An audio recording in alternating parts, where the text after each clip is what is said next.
اجمل حقیقي او همکاران یې د طالبانو لخوا مقدساتو ته د سپکاوي په تور نیول شوي دي. په سلامونه مو هرکلی کوم، زموږ یوټیوب چینل ته پخیر راغلی.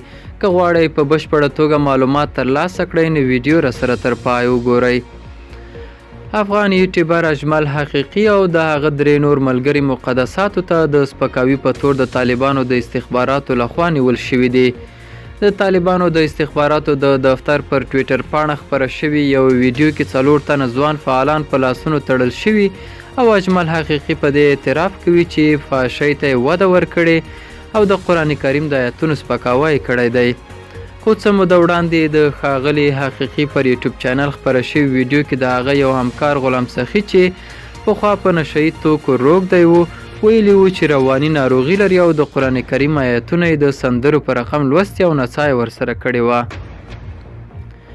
خو د طالبانو استخباراتي ادارې پر خپله ټویټر پاڼه لیکلي چې هیڅ چاته اجازه نه ورکول کیږي چې د اسلامي نظام په واکمنۍ کې د قرآن، نبوي احادیثو او اسلامي مقدساتو ته سپکاوی وکړي او په وینا یې هغه کسان چې په دې وروستیو کې د قرآن کریم سپېڅلو آیتونو ته سپکاوی کړی و ونیول شول. په دغه ویډیو کې ښاغلی حقیقي ظاهرا خپل اعترافات له متن څخه لولي، وایي چې په ویډیو کې سپېڅلو شیانو ته سپکاوی کړی او د طالبانو د محکمې هر ډول حکم منلو ته چمتو دی. هغه دا هم ویلي چې د خپل یوټیوب د بازار موندنې لپاره یې له ذهني ناروغ غلام سخي څخه کار اخیستی دی.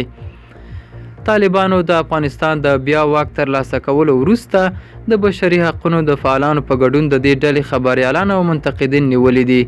دا هغه اقدام دی چې د نړیوالو سازمانونو لخوا پرې نیوکې شوي دي. دا و زموږ نننۍ چمتو شوي ویډیو. تر بیا ښه وخت، ښې چارې.